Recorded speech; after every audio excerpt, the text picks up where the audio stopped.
Shia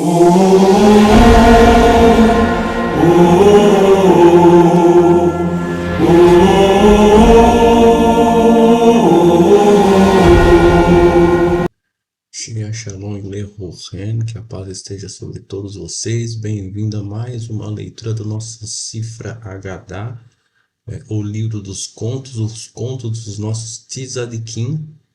E hoje a nossa Agadá, o nosso conto aqui, ele dá um pouco de continuidade no versículo que a gente leu na leitura passada, né? E aí, o título da Agadá de hoje é Berremut ou Kivsá Hazrat Haganan. Seria uma pergunta aqui: feras ou carneiros indefesos? E aí, né, ele começa com o Maseret Bereshit, Perek 1, Passuco 28, ou seja, o tratado de Gênesis, né, como é comumente conhecido, capítulo 1 e versículo 28, ele pega uma parte desse versículo que diz lá: o redub da Gayan, o Vofrashamai, o Verrahaya, Hamoreset al-Aretz, né? E dominais sobre o peixe do mar, sobre as aves dos céus e sobre todo animal que se arrasta na terra. E aí aqui começa com uma observação.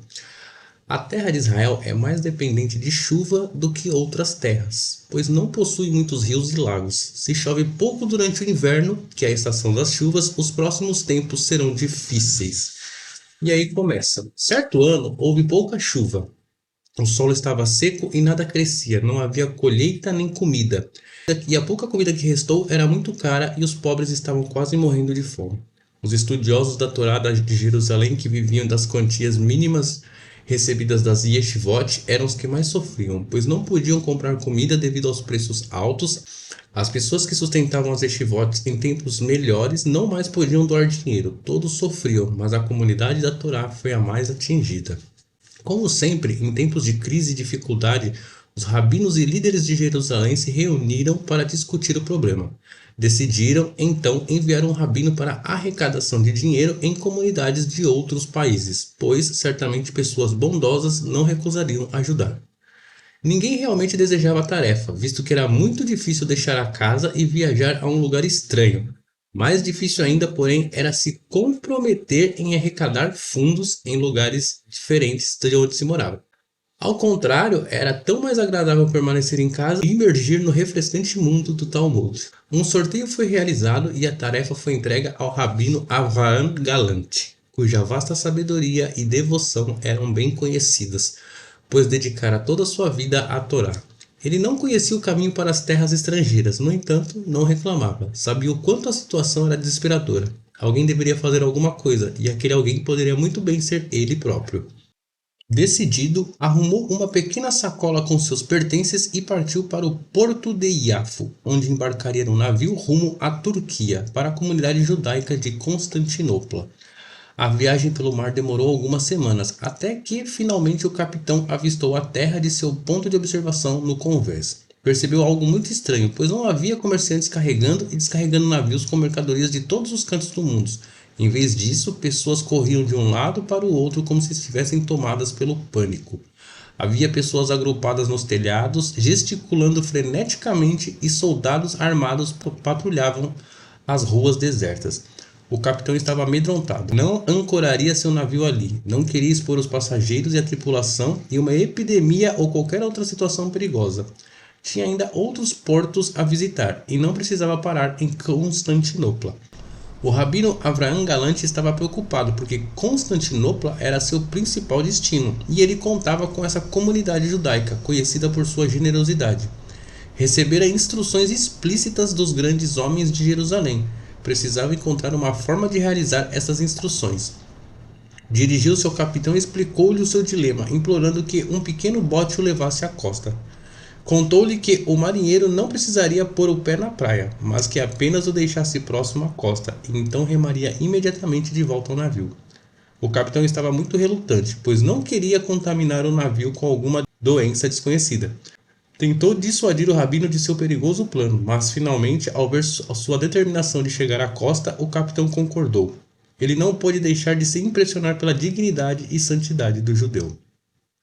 Depois de o pequeno bote ter sido baixado do convés, O rabino e um marinheiro entraram nele. Assim que se aproximaram da terra, o rabino desembarcou rapidamente na costa, enquanto o marinheiro regressou rapidamente ao navio. O rabino mal pôs os pés em terra firme quando dois soldados correram em sua direção. Se você valoriza a própria vida, seja esperto e chame logo o marinheiro de volta para que o leve ao navio, eles avisaram. Por que? O rabino quis saber.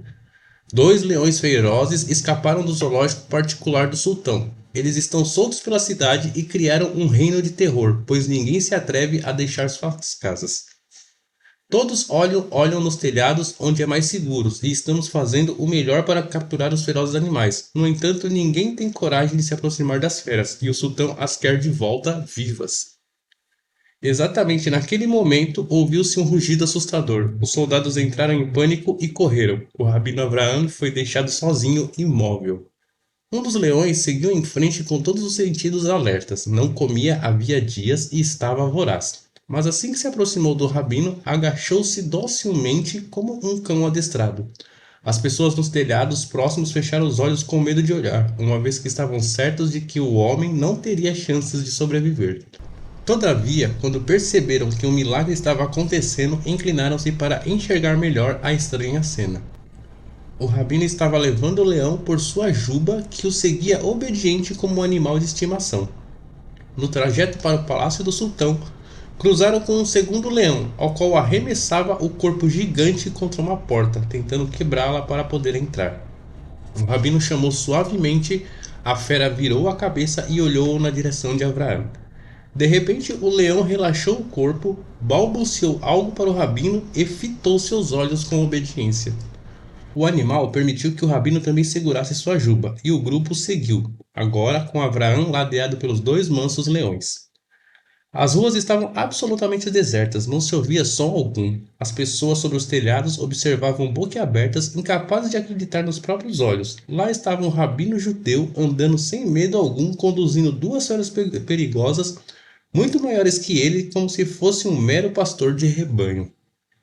O estranho cortejo logo alcançou o zoológico particular do sultão. O rabino permitiu que os leões entrassem nas duas jaulas abertas. Eles não protestaram de maneira alguma e, quando já estavam lá dentro, o rabino fechou o portão e o trancou com uma barra extra. Agora os leões estavam presos com segurança. Então, quando o rabino Avraham deixava as jaulas, encontrou o sultão e seus ministros que finalmente ousaram sair do abrigo. O sultão implorou que o rabino fosse com ele ao palácio, pois queria conversar com ele e agradecer-lhe por seu ato corajoso. O rabino foi posto ao lado do sultão, que perguntou quem era aquele homem que teve coragem de se aproximar dos leões, desejando saber que força milagrosa o rabino exerceu sobre eles. Avraham explicou-lhe que era de Jerusalém e que veio a fim de arrecadar dinheiro para a comunidade judaica afligida pela fome. O sultão sorriu. Eu pensei que você fosse um domador profissional de animais, ou um mágico, mas se você não é, o que lhe deu coragem para se aproximar destas feras famintas? O rabino inclinou-se perante o sultão e disse: Como pode ver, vossa majestade, sou apenas um homem fraco e velho. Nunca fui conhecido pela força. Tampouco sou mágico, pois magia negra é proibida pela nossa Torá. Você pergunta como consegui controlar estas feras. Deixe-me explicar. Nossos sábios ensinaram que um homem valente é aquele que consegue conquistar seus próprios instintos negativos. Durante toda a minha vida, lutei contra meus impulsos negativos. Procurei purificar a mim mesmo e obtive sucesso a ponto de não temer nada, a não ser o Todo-Poderoso, é claro. Ah, mais uma coisa, Vossa Majestade. Quando Deus criou os animais da terra, incutiu neles o medo do homem. Esse medo existe, contudo, apenas quando um homem comporta-se como homem e não como animal. Quando um homem corrompe sua natureza, ele prejudica a imagem divina que existe dentro dele. Não é surpreendente, então, que, em vez de o animal ter medo dele, é ele quem tem medo do animal. Essas palavras tão cheias de uma sabedoria natural impressionaram profundamente o sultão e seus ministros. O sultão percebeu instintivamente que lá estava um homem muito santo, que realmente possuía a imagem de Deus e sentiu-se muito privilegiado por isso. O rabino era um homem agraciado com o espírito divino, diante do qual o sultão sentiu-se humilde e temeroso. Estou agradecido por você ter nos salvado do terror dos leões que escaparam. Quero lhe retribuir generosamente e ajudar a sua nobre causa. Disse, instruindo aos criadores que levassem o rabino aos seus tesouros e lhe dessem uma recompensa enorme. Tendo cumprido a missão com sucesso, o rabino Avraham deixou Constantinopla para retornar a Jerusalém. O sultão e sua corte o acompanharam até o navio e despediram-se dele com agradecimentos calorosos e desejos de boa sorte. Interessante essa Haggadah, né, pessoal? Então vamos finalizar ela hoje por aqui e vamos ficar, né, até a nossa próxima Haggadah de Tzadikim. Se você não se inscreveu, se inscreve no canal, curte e compartilha. Até a próxima Haggadah de Tzadikim. Baruch Hashem.